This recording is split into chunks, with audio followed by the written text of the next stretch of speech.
Over the years, F1 has always had a list of notable sponsors. Philip Morris's Marlboro was the most flamboyant of them all, partnering with Ferrari for over 4 decades. Who can forget the chrome McLaren with the Vodafone logo emblazoned on it?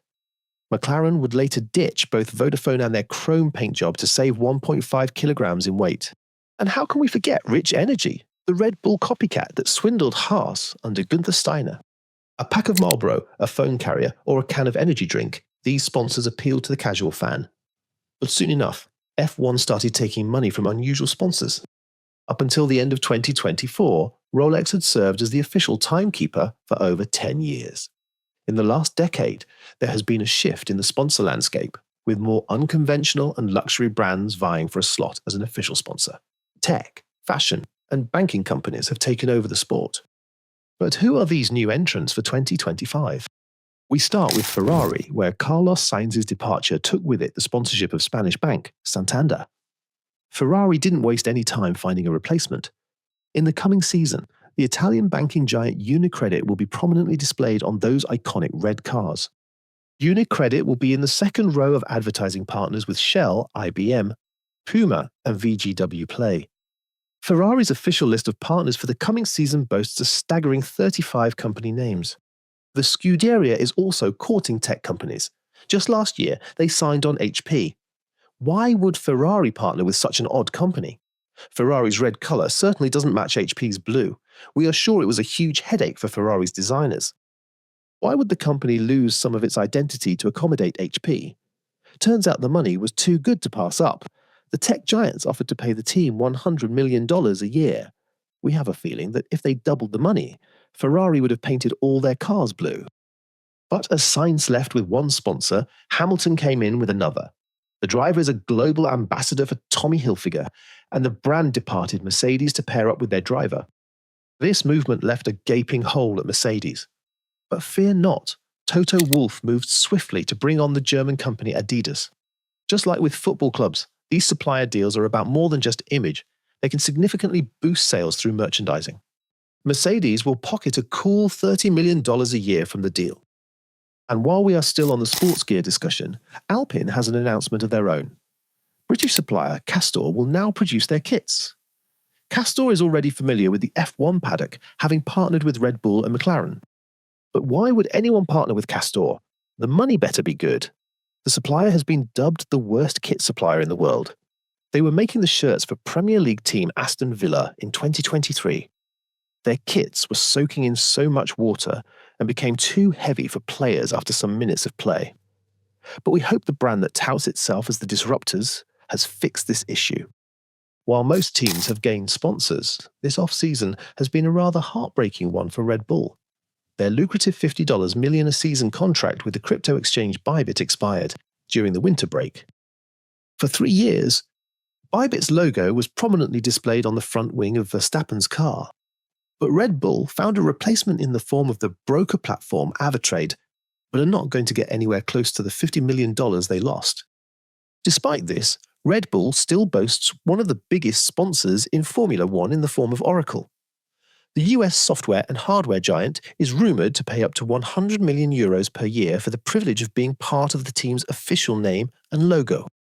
Other major title sponsors in the Premier class include Petronas with Mercedes, Aramco with Aston Martin, Stake with Sauber, Visa with Toro Rosso, BWT with Alpine, and MoneyGram with Haas. But it's not just team sponsors contributing to the revenue stream. Formula One itself is constantly securing new partners who pay millions for trackside advertising, title sponsorship of individual Grand Prix, or even the production of licensed products with the F1 logo.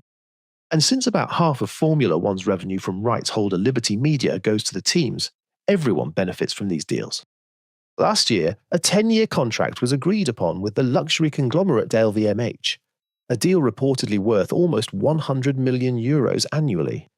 It's already confirmed that the LVMH watch brand Tag Heuer will replace Rolex as the official timekeeper of Formula One.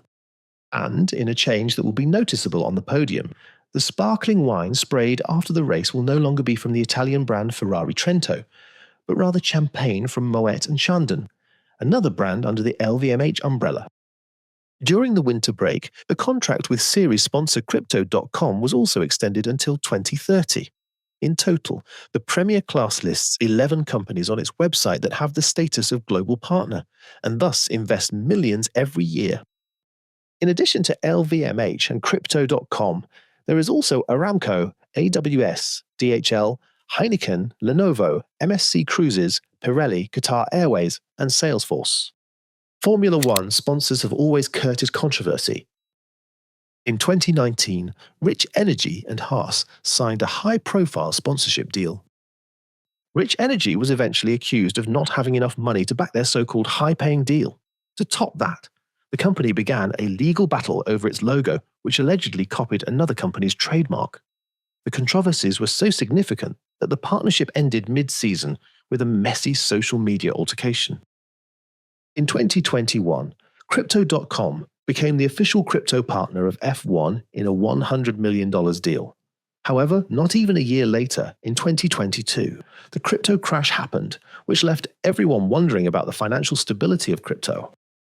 Formula One took a lot of hits, with many asking why they would promote a risky financial venture to their young audience. Aramco's entry in 2020, with its title sponsorship with Aston Martin and its partnership with F1 as a global partner, quickly raised issues. Environmentalist fans called out the sport for signing a deal with an oil company while promoting a sustainable sports environment. Things took a dirty turn when F1 was criticized for sports washing, a term coined for controversial companies using sports and their fans to clean up or improve their public image. Mission Winnow and Ferrari's deal was laced with controversies from 2018 to 2021. It was mostly because the Mission Winnow initiative is a part of the larger Philip Morris International Corporation. Since the ban on tobacco adverts, Philip Morris International pulled out of advertising on F1 teams after decades of sponsorship. Many saw this as a way to still indirectly put their company name out there. Several countries, including Australia, banned their partnership logo from being used by all races. Cognizant's sponsorship of Aston Martin has also left several controversies since 2020. Aston has been called out for influencing decisions on hiring and drivers' strategy with backing from sponsors like Cognizant. All of these controversies have tarnished the image of teams and the sport as a whole, showing how money and connections can buy their way into Formula One and its talent-based origins. All these controversies showed that F1 is fast speeding into a sport that values money rather than the concerns of fans, environmentalists, situations that are politically sensitive. What we are seeing today is an F1 that is becoming a money-centric game. A once community-based sport has become so globally modified that social issues, political unrest, financial concerns, environmental concerns, and shared fairness are going out the window. Even with consistent image damage, they're still creating deals with unverified, shady partners who care more about cleaning up their image than becoming good business models. On top of that, with the growing commercialization of the sport, long-term fans are quickly losing the sport they once cherished to unrealistic fees. It is safe to say that F1 is being stolen from the fans, and money is currently being used to silence all. This is Front Lockout, signing off.